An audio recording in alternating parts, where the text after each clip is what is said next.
East Asia is set to keep leading in e-commerce, making up 85% of the region's online retail sales by 2028. To tell us more, we have Sachi Kimura from Euromonitor International. Sachi, what's driving East Asia's e-commerce dominance? A key reason for East Asia showing such strong dominance within the region is the strong infrastructure, including good internet connectivity, and also the high purchase power of the people. Even though East Asia makes up only 36% of the Asia Pacific population, it holds 64% of the region's disposable income in 2023. So this indicates a concentration of wealth towards this region. It is also important to note consumers' fast-moving lifestyle in these countries. According to our consumer survey, ability to order anytime from anywhere ranked high in terms of online shopping motivation. So this indicates that consumers prioritize convenience to keep up with the fast-paced nature of daily life.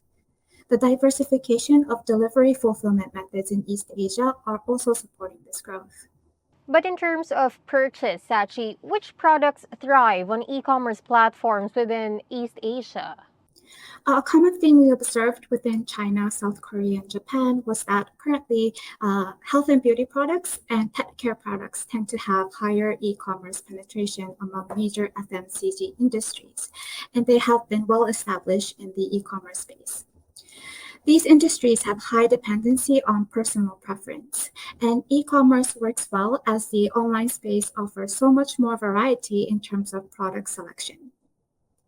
However, again, with the increasing need for convenience, other industries, such as food and drinks, are also showing momentum in the e-commerce space. So overall, how can businesses identify which products or industries will succeed or maybe even fail on e-commerce platforms? Sure. I would like to recommend 3 points. First, do not look at retail e-commerce as a whole, but look deeper into each industry. Oftentimes, when businesses look at e-commerce, they will look into e-commerce as a whole. However, the e-commerce space looks very different by industry. For example, in South Korea, retail e-commerce penetration as a whole was 46% within total retail space in 2023. However, when looked at alcoholic drinks in particular, penetration rate is merely 2%. And this is due to mainly the strict regulations toward these products selling online.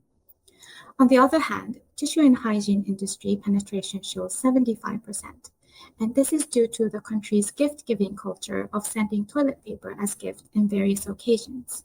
So looking deeper into the e-commerce space and understanding the why should help businesses make smart decisions when thinking about e-commerce. The second point I would like to make is to understand consumers' habits. So for example, Japan e-commerce market is growing, but it is still important to note that more than 80% of products are purchased offline.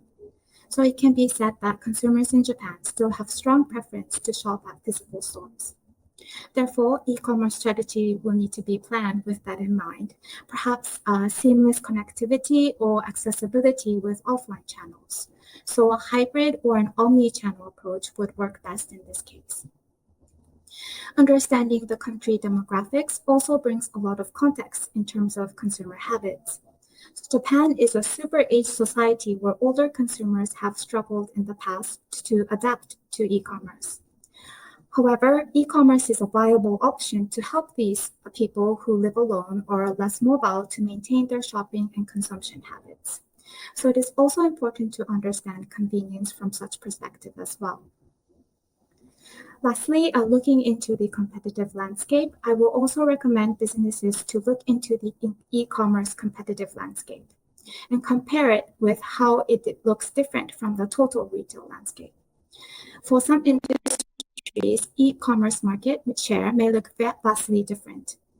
And this is an indication that niche or emerging players which are not significant in the online space may be dominating e-commerce channel. So in order to succeed, businesses will need to spot this potential for disruption and then, based on the positioning, either to attack or defend market share and adjust their strategy to be competitive. I would like to also say that there's no one size fits all for e-commerce strategy. So looking into the market landscape in a granular level as much as possible will help identify characteristics and areas to focus. Thank you so much for sharing your insights, Sachi. Thank you. Once again, that was Sachi Kimura, consultant at Euromonitor International. For more news, visit retailasia.com.